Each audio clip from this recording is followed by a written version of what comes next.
Qué lindo, qué lindo, lindo dilema, querido Felipe. Primero que todo, buena presentación, muy lindo dato. Me gustó esa visión desde el área más física que, bueno, prácticamente no se ve en ningún lado. eh, Requiere un estudio interesante del modelo de juego de ambos equipos, el también poder analizar en cuanto a las demandas físicas que requieren los jugadores y también respecto a sus posiciones en específico. Eso habla muy bien del trabajo que hiciste de investigación y conocimiento del juego de cada uno de estos equipos. Bueno, en el arquero estoy totalmente de acuerdo. Los laterales, la verdad que también, aunque por ejemplo, a mí Di Marco y Dumfries son dos jugadores que me gustan bastante. Creo que podrían ser ahí una buena opción, pero no creo que sean más, sobre todo Di Marco, no creo que sea más que Nuno Méndez, fundamentalmente en ese rol. Considerando este sistema de juego que tú propones, creo que en ese rol Nuno Méndez cumpliría más que lo que sería Di Marco. Si nos fuéramos a la línea de tres, por ahí Di Marco quizás tiene más capacidades ofensivas, pero una de las, quizás, no voy a decir falencias, sino una de las características que tiene Di Marco por el hecho de cómo juega él, es que la espalda la deja descubierta, entonces ahí es interesante cómo el Inter trata de capear eso y cómo el Barcelona en su minuto también fue capaz de explotarlo. Así que, pero bueno, creo que me quedo con los dos laterales que tú propones. En los centrales. Mira, me gusta mucho Pacho. No sé, como que, o sea, si bien soy más de Marquinhos, Bastoni me parece un jugador indiscutible. Creo que Pacho igual puede ahí tener una mención de honor. Para mí es una bestia, el compadre espectacular, un descubrimiento muy interesante de esta temporada. Yo no lo tenía muy ubicado más allá de ciertos partidos de la selección de Ecuador. No lo había logrado ver bien, pero me parece que una brutalidad de jugador. Espectacular. Pero sí, creo que Marquinhos podría tener un grado de experiencia.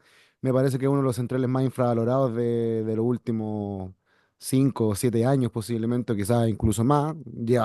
Creo que lleva fácilmente sus 10 12 temporadas en el París. Ahí habría que averiguarlo, pero jugadorazo. Y en la mitad de la cancha, yo el cambio que te haría sería que en vez de Çalhanoğlu pondría a Joao Neves. Creo que Joao Neves le da un poquito más de dinámica a esa posición y un poquito más impredecible. Si bien el turco Çalhanoğlu, ex Milan, ojo ahí, también te puede jugar más retrasado, incluso ser un jugador más que construya. Creo que con Vitinha y Varela eso está más que cubierto, así que lo colocaría más a Joao Neves. Y la delantera creo que ahí también estoy bastante de acuerdo con los tres. Lo que sí, mira, hay un jugador que tú mencionaste dentro de la presentación que es Doué, que, que juega normalmente por banda derecha, igual lo puede hacer por izquierda, pero está peleando harto el puesto con Barcolá. De hecho, yo creo que va a jugar Doué en la final y no Barcola como titular, que me parece espectacular.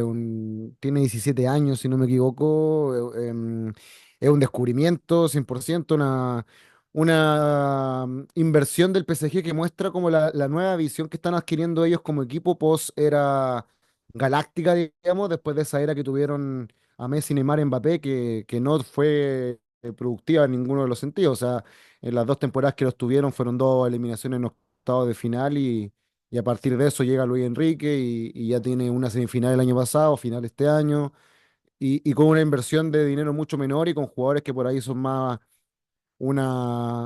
que habla de un buen proceso de captación que está realizando el PSG. Ya lo colocaría ahí como opción a Due, pero creo que los tres que tú colocaste tienen una experiencia que para un partido, si tuviéramos que enfrentar a un once mezclado, por ejemplo, entre el Arsenal y el Barcelona, que fueron los otros dos semifinalistas, creo que estos tres jugadores serían la clave para enfrentar a esa posible defensa. Así que por ahí va mi opinión respecto a un once ideal mezclado y en los entrenadores me inclino más también por el perfil de jugadores que tú colocas, me inclino más por un Luis Enrique. Creo que sería capaz de darle mayor dinamismo a este equipo en cuanto al tema de cómo atacar. Quizás como para el lado defensivo podría ser Insight un poquito más superior, pero creo que veo un poquito más de adaptación a ciertas circunstancias a lo que sería Luis Enrique, aunque bueno, que yo creo que estamos hablando de dos entrenadores que seguramente van a estar peleando el entrenador del año. creo yo. Así que complicado elegir, pero también mi corazón más barcelonista, que tú bien conoces, me hace inclinar más por Luis Enrique, que fue el último entrenador en sacar campeón al Barcelona, aquel de la AMCN, cómo olvidar ese equipo. Así que esa es como mi elección. Mi corazón se inclina siempre por alineaciones que tienen una base en defensa con tres jugadores y Mm. poblar con mucha gente en el medio campo. Pero pensé desde esa reflexión cómo a quién saco y dije, tendría que sacrificar a uno o a dos en delantera. Entonces dije, no Claro. puedo sacar a Dembélé con la tremenda temporada, no puedo sacar a Lautaro Martínez y Kvaratskhelia, un jugador de mi completo paladar. Entonces, Ujú. por eso elegí la alineación. Respecto a Pacho, sí, de un tremendo defensa, una muralla esta temporada y no quise postularlo dentro de esta alineación, principalmente porque le vi falencia en el partido de vuelta frente al Aston Villa. Lo noté ahí Sí, es verdad. bastante dubitativo.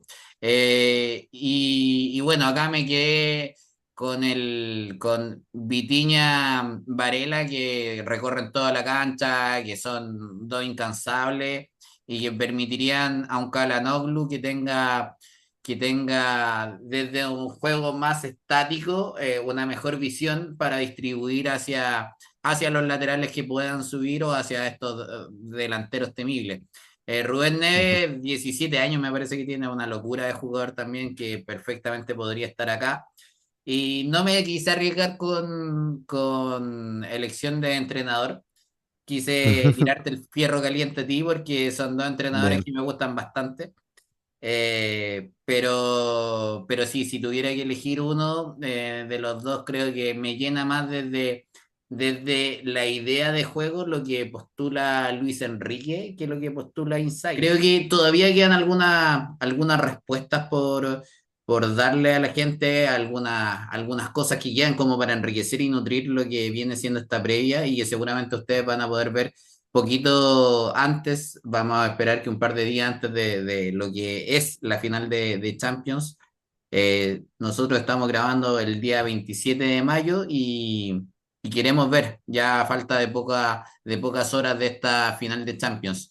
¿Cuáles serían para ti, Aldo Díaz, las claves del partido, por dónde van a pasar los duelos más importantes? ¿Cuáles son las zonas del campo en donde se puede hacer más daño y cómo crees tú que se va a desarrollar netamente este encuentro? Ya, a ver, primero que todo me parece que va a ser un partido muy hermoso para aquellos que disfrutamos del análisis táctico de los mejores equipos del mundo y del fútbol en general. Si bien quizás no es la final, como tú muy bien dijiste al inicio, no es la final que todo el mundo se imaginaba, ¿ah? Por ahí yo me acuerdo que cuando estábamos por iniciar los octavos de final, muchos daban como una final segura Barcelona-Real Madrid, por ejemplo, era como la que se preveía en un inicio. También cuando estábamos en la fase más de liga, en este nuevo formato, que bueno, ahí después yo creo que para cerrar te voy a preguntar qué opinas del nuevo formato. Se pensaba que el Liverpool por ahí podría ser uno de los grandes candidatos. eh, y después cuando ya estábamos en la parte más de cuartos de final, semifinal, quizás la final que todos creían que se iba a dar y por ahí la que también se merecía era el Barcelona contra el Paris Saint-Germain, pero creo que el Inter llegó de una manera, yo diría que no sorpresiva de acuerdo a los resultados que fue obteniendo, porque fue de los primeros equipos en la fase de liga. Al Feyenoord se lo sacó relativamente fácil y eliminó a dos equipos durísimos como el Bayern Múnich y el Barcelona, que son equipos, como tú muy bien dijiste, que son equipos que dominan el juego. Y por ahí yo creo que también va una de las claves, o sea, eh, el equipo del Paris Saint-Germain, el equipo de Luis Enrique, o los equipos de Luis Enrique, son equipos que les gusta ser protagonistas con el balón, en cuanto a volumen ofensivo, en cuanto a posibilidades y en cuanto a falta de referencia. ¿A qué voy con esto? O sea, si bien uno puede ver en la formación inicial que aparece un Dembélé, que tú mostraste un Dembélé de 9, un Kvaratskhelia por izquierda, Arcolao, Doué por derecha, eh, hay muchos momentos en que tú ves que uno está de 9, el otro está de extremo derecho y se van cambiando entre los tres, quizás con Dembélé jugando mucho más por dentro, pero se van intercambiando posiciones. Hakimi parte como lateral derecho, pero prácticamente es un extremo más. Y ahí viene un duelo interesante. Vamos a ver cómo es capaz de llevar a cabo este trabajo defensivo Di Marco, que ya sufrió en el partido contra Barcelona contra Lamine Yamal. Ya sufrió contra Lamine Yamal jugando en esa banda y ahora va a tener a un posible, a un Dembélé, a un Barcola, a un Doué, sumado a un Hakimi, que me parece que por ahí está la clave de ataque el punto más débil en cuanto al engranaje defensivo del Inter, que me imagino que el que la tiene más clara es Inzaghi. O sea, yo creo que Inzaghi, donde ha trabajado constantemente, es por ese punto. Entonces sería muy difícil de que no lo tengan en consideración. Ahora que les salga el plan que van a hacer, ya ahí depende mucho de cómo estén los jugadores en aquel momento. Entonces me parece que por ahí va el tema. Ahí un punto de inflexión que puede tener el PSG por el lado de su banda derecha. Sumado a que su conjunto defensivo también es sólido dentro de todo. Coincido. Pacho tuvo problemas con el Aston Villa y te agrego, también tuvo problemas en el partido de vuelta contra el Arsenal en el Parque de los Príncipes. Sufrió un poquito ahí también. Y Marquinhos es por ahí el que da más solidez. Ahora, aquí es clave el rol de Lautaro Martínez. Me parece que ahí tú diste en el clavo. Lautaro Martínez, que quizás no hizo una gran Serie A, pero sí hizo una gran Champions. Creo que fue fundamental en los partidos de Champions. Fundamental jugando lesionado contra el Barcelona en el partido de vuelta. Y me parece que ahí el Inter tiene una cosa que no tiene el PSG, que el PSG carece, que es la efectividad de cara al gol. El Inter con muy pocas llegadas le hizo mucho daño al Barcelona, o sea, le ganó 7-6 el marcador, le hizo 7 goles a un equipo que normalmente, si bien en Liga recibió hartos goles como el Barcelona, igual en Champions no venía con tanto problema en ese aspecto. Y el Inter fue capaz de generarse pocas opciones, muchas de balón parado, y concretarlas casi todas. Entonces, eso el PSG tiene una carencia que no es menor. Y yo creo que si tú le dices a Luis Enrique, oye, te pasa un jugador como Lautaro Martínez, Luis Enrique te lo acepta encantado, porque le falta ese jugador que te marque muchos goles y no depender tanto de Dembélé, que Dembélé ha tenido un año 2025 brutal, el mejor de su carrera, y yo creo que nadie pensaba que iba a llegar a ese nivel, pero, pero sí, no siempre tú no sabes si siempre te va a mantener esa constancia de cara al gol, y los partidos que tuvieron, por ejemplo, contra Arsenal y contra Liverpool. Por ahí con Aston Villa fue un poquito distinto, pero contra Liverpool sobre todo, yo creo que, bueno, todos vieron el partido de ida que jugaron en París. El PSG debió haber ganado 4-5-0 ese partido y lo perdió 1-0. Y fue producto ya de una gran actuación de Alisson, que podría perfectamente ser una actuación que tenga Jan Sommer, pero, pero igual se perdieron muchos goles, o sea, tuvieron muchas ocasiones y muy poca concreción. Y por ahí va una de las debilidades que tiene el PSG y que no tiene el Inter. El Inter con pocas ocasiones te puede generar eso. Y además hay un punto que es clave que tú mencionaste también en tu presentación, que es segunda final en 3 años que juega el Inter de Milán. Y en este tipo de partidos, la experiencia previa que tú tengas en circunstancias, en situaciones de alta presión, marca mucho lo que tú vas a tener. Por eso yo, por ejemplo, veo equipos como el Barcelona que sucumbieron en un contexto que por ahí un Real Madrid o el mismo Inter no sucumben, que son jugadores con mayor experiencia, el Barcelona con niños jugando prácticamente. También el City, cuánto tuvo que transcurrir cuánta experiencia tuvieron que ir agarrando esos jugadores para poder jugar esa final con el Inter y ganarla en un partido que perfectamente el Inter se pudo haber llevado, muy parejo que fue. Entonces, quizás el Inter, que tiene prácticamente el mismo 11 que en esa época, cambió el arquero, que yo creo que salió ganando y se mostró, o sea, Onana no tiene comparación alguna con lo que es Sommer. En los centrales, me parece que Bastoni está mucho más maduro que lo que era hace 2 años atrás. Tiene un jugador también como Pavard, que me imagino que estará recuperado para jugar la final. Visek me parece un muy buen defensor. Acerbi, de Frey, todo eso también son jugadores con experiencia. Entonces, hay gente por ahí interesante que puede ayudar en defensa y bueno, los de arriba, Dumfries, Di Marco, los tres del medio, y cambiaron solamente al delantero, que no tienen a Edin Seco y tienen a Marcus Turán, que es otro tipo de delantero, pero que es de un nivel top impresionante. Entonces, sí, tienen menos por ahí de sacar de banca. Me parece que Darmian es mucho menos que Di Marco. Si lo queremos buscar por el lado izquierdo, por el lado derecho, que también te ofrece menos que Dumfries. Los centrales que tienen en banca son más veteranos. Por ahí el PSG tiene un central que se llama Beraldo, un brasileño, que también juega bastante bien, un jovencito, bastante interesante. Y sí, y en los delanteros totalmente de acuerdo. O sea, ahí tanto a Arnautovic como Taremi, como Joaquín Correa, que también el otro día de hecho le hizo un gol al Como en el último partido de liga. No son del nivel de Lautaro Martínez y Marcos Turán. Entonces, si por ese motivo no andan bien esos dos arriba, no tiene mucho más de dónde sacar.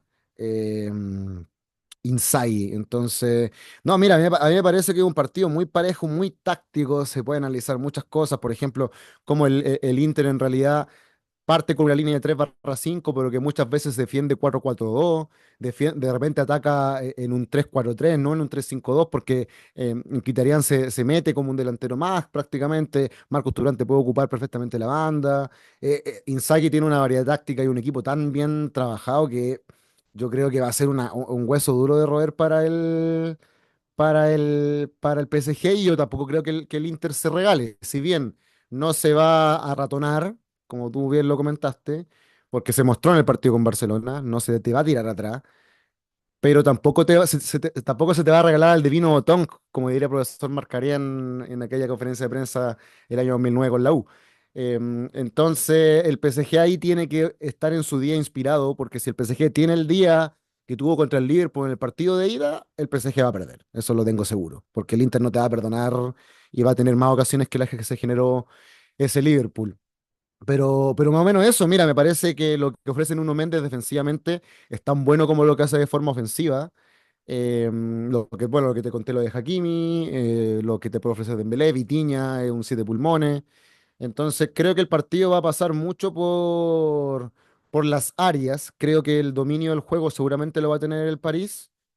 Creo que por ahí los tres mediocampistas, Fabián Ruiz, Vitinha, Joao Méndez y cualquiera de los que pueda ingresar, Sai Emery, Kangin Lee, que son jugadores que también tienen capacidad de dominio, pueden ofrecer interesantes variantes ahí.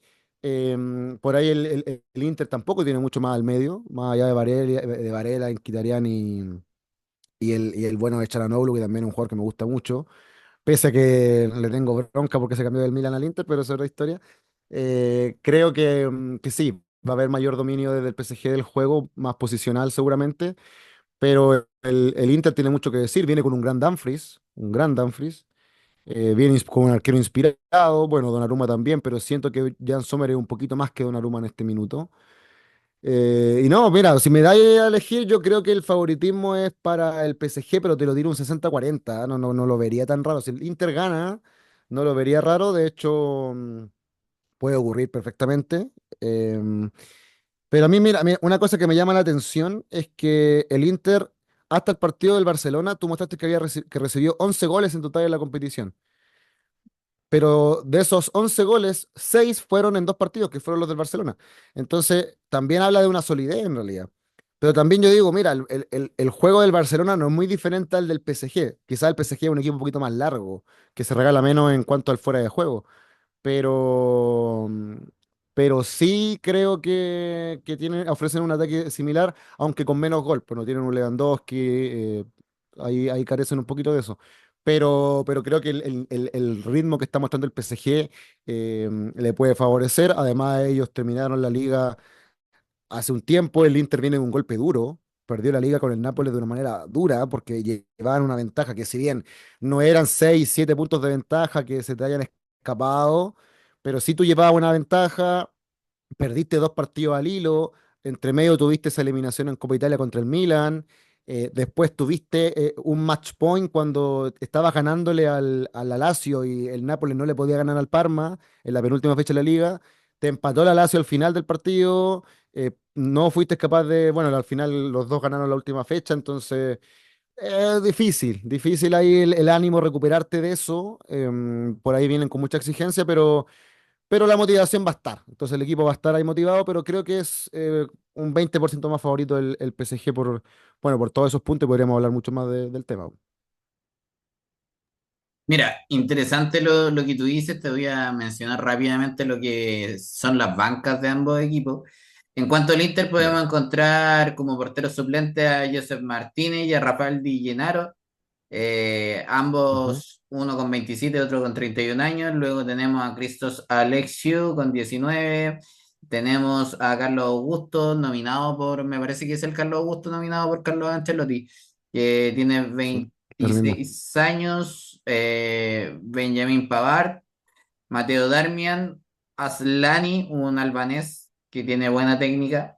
David Ujú, Fratesi, que suele entrar en los partidos y es sí. un jugador bastante confiable. Valentín Carboni, bien digo. Nikola Zalewski, Piotr Zielinski, que también suele entrar. Ujú. Eh, Ex y Nápoles. Sí. en delantera ya tenemos a Mateo Lavelli, 18 años, Giacomo De Pieri, 18 años, Joaquín Correa, que es uno de los regalones de Inzaghi, que Sí. seguramente va a haber minutos, con 30 años el argentino, Marco Arnautovic, que es el reemplazo natural de Thuram o de Martínez, con 36, Medita Taremi con 32. Esa es la banca Ya. del Inter de Milán. En cuanto a lo que es la banca del PSG, podemos mencionar y que a mí es un jugador que me llama bastante la atención y que le veía muchas más cosas que podía entregar. Una, Kimpembe, que es muy confiable en defensa, Mm. que está totalmente borrado del Es que PSG. estuvo 2 años lesionado por un corte de tendón de Aquiles. Sí, y que se habla mucho de que va a salir del PSG, que Sí, no lo es tiene posible. considerado. Es posible. Y Lucas Hernández, ese es el jugador que te digo Mm. que es un jugador para mí totalmente de mi gusto, Sí. que viene del Bayern Múnich y Campeón del mundo. claro, que tiene muchas condiciones. Luego tiene a Lucas Beraldo, brasileño en defensa, y en portería tiene a Safonov, que es con la colita, un portero de esos que Sí, ven. un Arnold blondo. Tenas. eh, Luego en el medio campo, poquito. Vitinha, ya lo mencionamos. Johannes, Canguilí, ya lo mencionamos. Warren Seira Emery, Mm. Fabián Ruiz y Seni Mayulu. De todos esos, al que no he visto es Mayulu. No tengo idea No, de tampoco lo he cómo visto. sea. Y arriba, Gonzalo Ramos, que puede ser una alternativa en algún momento, que Sí. normalmente es un jugador que pone ya cuando el partido se está terminando, cuando le quedan 2 minutos. Mm, sí. Barcolá, Doué, son la banca. Eh, Ahora, de acuerdo a lo que vemos, no tiene un equipo tan extenso el PSG, pero sí es un equipo que tiene jugadores bastante confiables a los que echar mano. Por ejemplo, Sí. Gonzalo Ramos es un jugador que habitualmente está disputando minutos con Portugal. Es un jugador que Ujú. tiene una vasta experiencia y que Sentó al tiene. bicho en el Mundial el partido contra Marruecos, Sí, ese po. que perdieron. Sí, de hecho es un jugador que ya puede decir Ronaldo en mi banca. Sí. Y Sí. tiene 23 años. Eh, pero que tampoco es mucho del gusto de Luis Enríquez, por lo que No, no. tengo No, visto. Luis Enrique no, salvo el caso de Luis Suárez, no ha sido muy amante de un 9 posicional, un 9 fijo. Y ahí, Por eso te decía que quizá un Lautaro Martínez les vendría bien porque no es como un 9 tan, tan, tan fijo, pero claro, Gonzalo Ramos tampoco ha dado tanto la talla en el equipo y le pasó lo mismo a Kolo Muani, que se tuvo que ir de hecho a la Juve. y que la está rompiendo en la ayuda. Sí, pues la está rompiendo. Y Sí. que ahí hay un temazo. Ahí hay un temazo porque hablamos de un equipo que utiliza a dos nueves y un equipo que no utiliza nueves. Y nosotros, Mm, bueno, en tiempos de pandemia, cuando fue la final de Chelsea-Manchester City sí, y lindo partido. el señor Pep Guardiola no alineó nueves, y que en ese Y equipo no jugó tenía. con contención. Claro, en ese equipo tenía a Gabriel Jesús y no puso a Gabriel Jesús, y que normalmente en esa posición prefería un equipo con un jugador Mm. más que le entregara juego, al equipo. Y mi pregunta es, ¿qué pasa con los nueve? O sea, ya lo habíamos conversado nosotros antes, en Europa hay los nueve que hay todavía se valorizan y se compran bien, pero la tendencia es a la baja en la posición. O sea, y mi pregunta es, desde tu experiencia, desde lo que tú has visto, desde lo que tú mismo sientes, ¿es porque los equipos prefieren jugar sin nueve o pasa por una cuestión más Uy, formativa? mira, lindo debate, lindo debate. Mira, hay dos puntos que yo creo que se pueden llegar a entender de por qué el 9 clásico está desapareciendo. Yo creo que una es porque cada vez las diferencias que están habiendo, mira, pongámoslo a nivel top, ya para que sea un poquito más fácil de explicar. Puede después verse en otros niveles, pero quizá un poquito menos. A nivel top, las diferencias que están habiendo entre los equipos grandes, las grandes ligas, y yo te diría que quizás incluso acá en Chile y en Argentina se puede ver un poquito menos, Brasil por ahí, es que las diferencias entre los clubes top y los de línea media baja están siendo muy grandes. Entonces, muchos equipos de este nivel se están enfrentando contra bloques bajos. Y por ahí, el enfrentar un bloque bajo con un jugador que quizás se va a encargar de fijar a los centrales, por ahí, si no es un jugador habilidoso, los centrales de ahora vienen muy preparados para ganar los duelos. Vienen muy preparados para ganar los duelos. Entonces, independiente del nivel de central. Entonces, quizás un 9 que permita arrastrar marca, que permita fijar a un central, pero no fijarlo en un lugar específico, sino empezar a moverlo, de que participe en la construcción y después llegue. Por ahí yo creo que ese tipo de 9, comillas, que sería como un falso 9 mezclado con lo que era el 10 clásico, que sería como el nuevo 9 es lo que está ayudando más a luchar contra un bloque bajo. Ahora, ¿qué otra cosa también ha hecho que por ahí el 9 más clásico esté desapareciendo? Es por la tendencia de que se están buscando laterales cada vez más ofensivos. Entonces, es lo que hablábamos con Hakimi. Laterales de ese tipo son los que están predominando, que son laterales, bueno, Di Marco también, que son extremos prácticamente. Entonces, esos tipos de laterales que son extremos permiten que los extremos realmente se metan por dentro. Y esos extremos son los que están haciendo el rol más de delantero.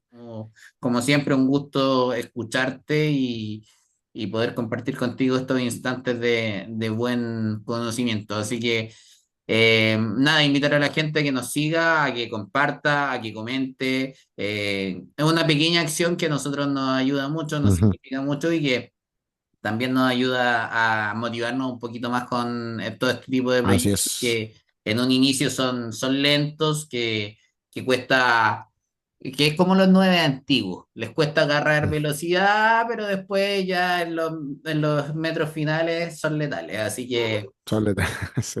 eso, señor Aldo, usted es como esos nueve, un nueve de esos petroleros. No, yo era más defensivo, más defensivo. Bueno, no, agradecerte a ti nuevamente, Felipe. Lindo, lindo tema. Esperamos que sea un lindo partido ahí. Podríamos después quizás comentar, o bueno, seguramente para nuestro próximo episodio ya va a estar andando el Mundial de Clubes. Vamos a ver cómo resulta ese experimento. Así que eso, repito, suscribir, seguir, un like y cualquier cosa ahí, comentar. Estamos abiertos para debatir. Fue una linda presentación, querido amigo. Como siempre, un gusto verte, amigo, y te mando un abrazo gigante desde la distancia. Un abrazo también Igualmente, querido. en su casa. Chao, chao. Nos vemos. Chau. Music